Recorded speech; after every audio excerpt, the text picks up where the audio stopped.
Yo, what's going on, guys? Welcome to episode 7 of How to Cannon. Now, today I'm going to be covering floating barrels. Now, here I have my just regular 255 floating barrel. It doesn't actually regen bust. I have one that does back there, but that's a time for, well, that's something for another time. And, if you guys have probably seen a floating barrel before. I'm assuming the actually floating barrels were invented by being sad slash get swatted, if you guys didn't know. So of course isn't my idea or concept, but I'm just building upon it. Alright, so anyways, of course this is just a normal 255 floating barrel, and I'll actually show off how floating barrels work in a second here. So as you see, here's just, normal sand cob, normal hammer, everything of this cannon is pretty much normal. Alright, right now I have it set to just shoot along this barrel, so of course it's all flat here. Of course, this is just how normal cannon would look like. It gets shot up here, and through here, etc. Stack hybrid. And let me just fire it off real quick so you can see that.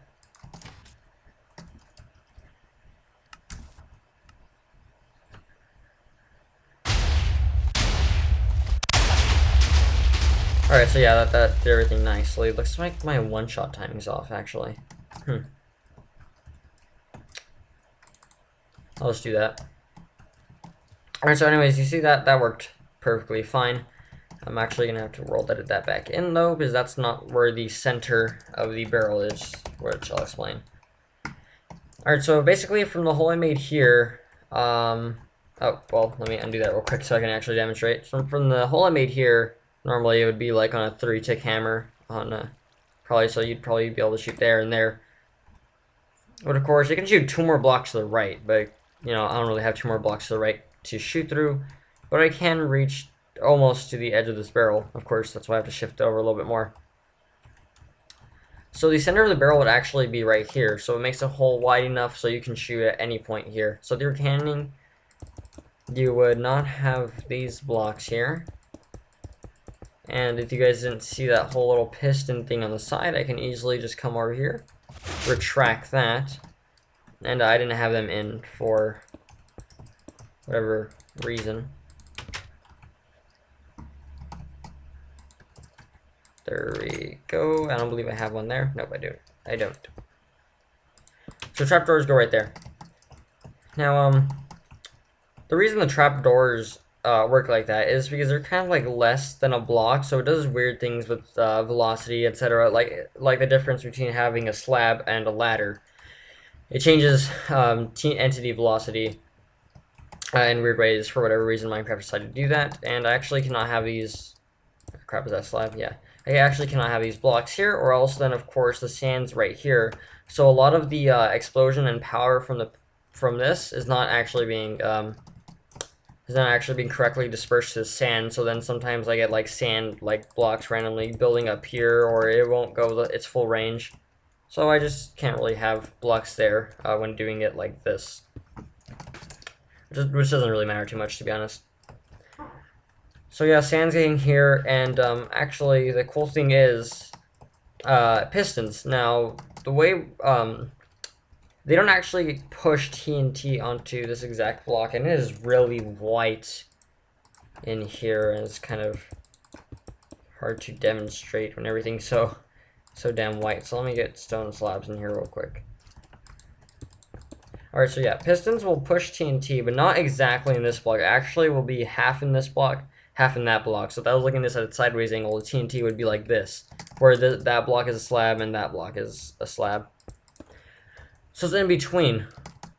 And then, so now it's offset with this power. So this power is right here. I guess you could realign it to one side or the other if you were shooting east to west.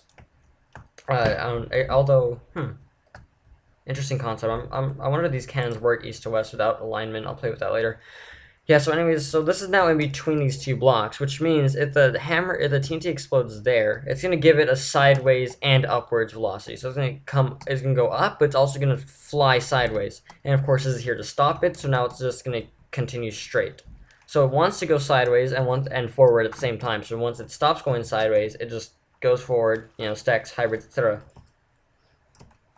And let me just demonstrate that there. Oh, and yeah, again, with those trapdoors, the sand needs those, or else it doesn't have the correct velocity to properly make it to the wall and stack and everything. Yeah, right, so that looked a little bit better. Although I did see some explosions in the thing. I'm just gonna... No, I'll leave it there. It's fine for now.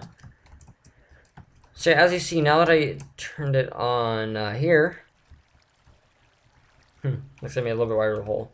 Of course, it'd be probably like this, more like if you're using a 3-tick hammer, which you normally would be. So now I actually can shoot along here, just barely. And I can still shoot it along here, and of course, if I can shoot along the two edges, I can shoot it in the center, these two center blocks. I can't make this 5 wide because it was being weird with me, where when it would hit the wall, it'd just go flying that way, without like it's not left shooting, it's just the wave velocity, and yeah, that crap works. The gliding effect, which is quite annoying, but regardless. That's beside the point. So yeah, some ways of doing different things down here could change how wide this barrel could be. I've seen someone do like a 6 or 7 wide one, floating barrel, and I've seen someone, cough cough shite, have to do like a 3 block wide one because they're bad. Get roasted. Anyways, so that's actually quite simple the way the floating barrels work. Really, you just have to have a 2 block wide gap here, slabs on the bottom. Although I'm not too sure if they're completely necessary. They do look nice though. And trapdoors for your sand. And it is highly advised that you do have some kind of piston contraption here, because you can very easily switch between shooting along this, this Y or this X/Z, and shooting along all the other ones. So you don't have to place all these blocks in by hand, and then you don't have to break them all by hand. It just makes it a lot more efficient. Although it depends whether or not you really are going to be using that barrel that much, even though I'm assuming you probably are. Yeah, it just makes everything a lot easier. I was about to say more easier. That wouldn't have been very smart. So yeah, other than it does those little things, this is basically a normal 255 one-shot. Actually, when I made this, I just copied my 255 one-shot over, and then, actually, no, never mind, I didn't. I had to change a lot about it. That was for a different cannon that I made. So, of course, you do have your, like, hammer on the side here, and then a shorter side of hammer. So you do have a hammer with 2 sides, even though it's not actually in the barrel. Because it can't be in the barrel, of course. Well, fully in the barrel. Because just, you have to have space for your floating barrel. And that could have been confusing there because barrels. So this actually is a being sad way of doing a 255 hammer. So you can easily, do everything. I know where I'm going here. So yeah, it's quite simple. Just everything same as a normal cannon would be, a normal 255 would be, just plus these extra little additions, and you can make yourself a nice little floating barrel.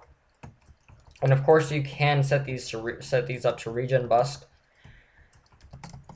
You just basically flip your sand and your hammer, your sand and your slab bust. So now your sand will probably be coming in here, your slab bust would be coming in here to do the whole barrels. But I'll cover that next week in episode 8 if you guys want to know how to do regen bust floating barrels.